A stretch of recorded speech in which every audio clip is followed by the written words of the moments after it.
I can take another question of a student that what would be the recovery cost from COVID-19, as there are a lot of opportunity as well as cost mainly in infrastructure to keep social distancing measure in coming years. So how do you see, sir, it cost-wise?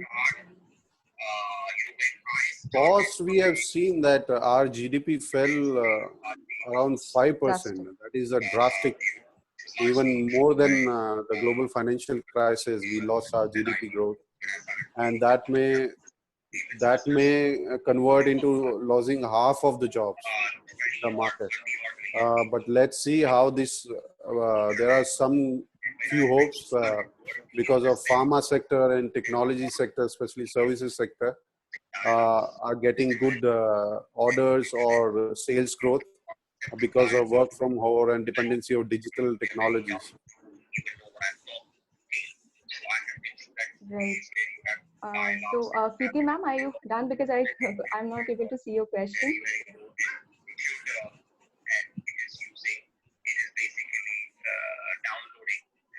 So, okay, sir. One question I would like to ask.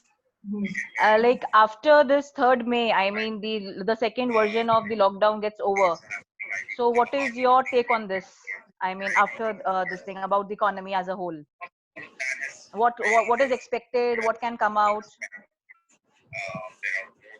After this lockdown, as per our discussion in various government forums, there's still a dilemma to either extend this.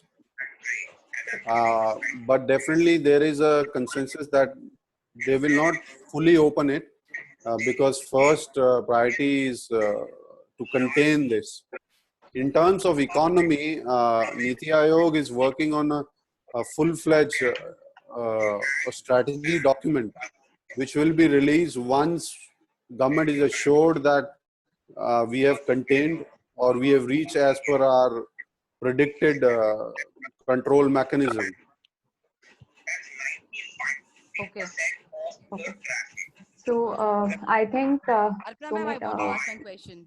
Yeah. Please. Okay. Yes. Very good afternoon, sir. Prasoon sir, I was because in today's webinar, there are so many students who are attending this webinar. So they all want to have a small advice from your side, how they can utilize this time, especially for the coming challenges. So, how they can utilize this time? What are the things they should start working upon? As per me, first they should start working on their startup idea. I myself, I'm working on a new startup idea where we are trying to connect unorganized labor sector. I mean, there are a lot of unorganized labor sector which are not getting either jobs or which are skilled enough. So the first, recommendation is to start working on some startup idea. Second, if they are not willing to go into startup, they should start skilling themselves, specifically in high tech like AI based or any certification related to cloud, whether it's AWS or Microsoft or Google.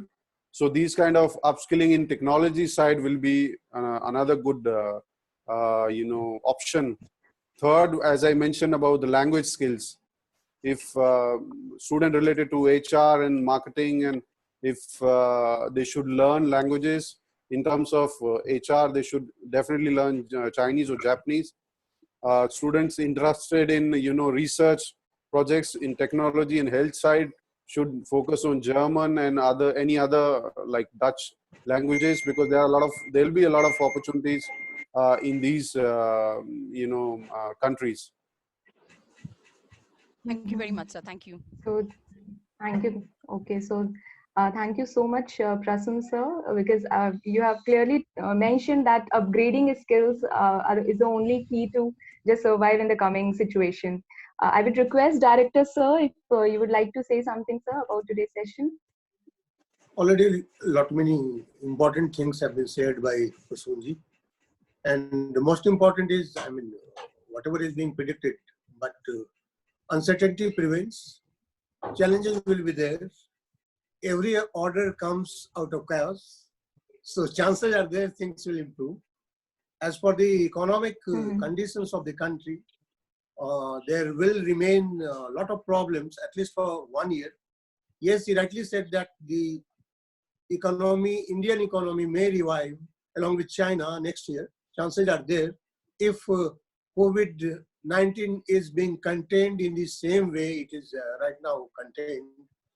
As for the opening of the economy or opening of the, the end of this lockdown, chances are very bleak. I agree with Prasoonji that further extension will be there, but yes, with certain guidelines, offices and some in manufacturing units may be started, but the problem of labor that will also prevail. So not many things are there, challenges are there, not many deliberations are by the experts.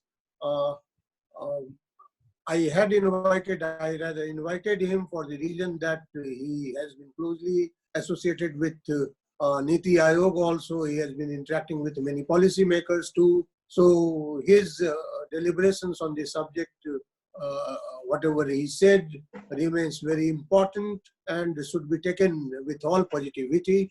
Especially, I would like to tell the students that they shouldn't worry about their future, but rightly said, they must work on language and they must learn new language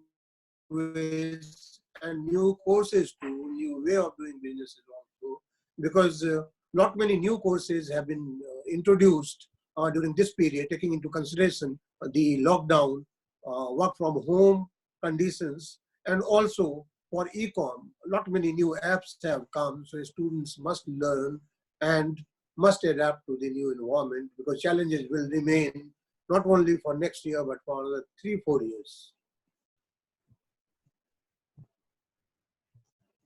Yes. Right, sir. Yeah, Yeah. thank you so much, sir. So just because I got disconnected initially itself, so the introduction of Prasoonji got skipped. So I would like to, tell that part as well. A brief introduction of Prasoonji. That he has 15 years of global experience in corporate planning, handling government relationships, the strategic planning and achievements of the country, regional sales, target, telecom, and ICT pre-sales. Also, Prasoonji has facilitated billion and millions dollar worth projects in a smart city and e-governance domain.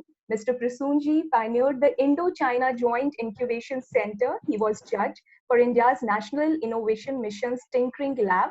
Prasoonji is a mentor for Indian President Awardee Startup, Nasofilter, and for Yes Bank's Smart City Incubation Accelerator. Also, he represented India at 5th India-China Strategic Economic Dialogue 2018. And he is an advisory member of EduSquare, India's first 360-degree brand empowering local educators. This empowers the local educators having deep student connect to offer personalized education experience with the help of AI-based tech solutions. In today's session, so we got all the realistic aspects of the impact on economy of COVID-19. And we are very thankful to you for sparing your valuable time and motivating our students and telling them so many how exactly they have to upgrade their skills, and that's the key for surviving in upcoming situations. So thank you so much once again from the entire GLBMR family. And I would also like to extend sincere thanks to our director, Dr. Ajay Kumar sir, for organizing this informative session for all of us. Thank you all the faculty members and students for being so attentive throughout the session. Thanks, Thank you, Ajay, for Prasoonji. Thank you very much. inviting, and best of luck, all of you. Thank you. Thank you. Thank you. Thank you. Thank you so much. Thank you very much.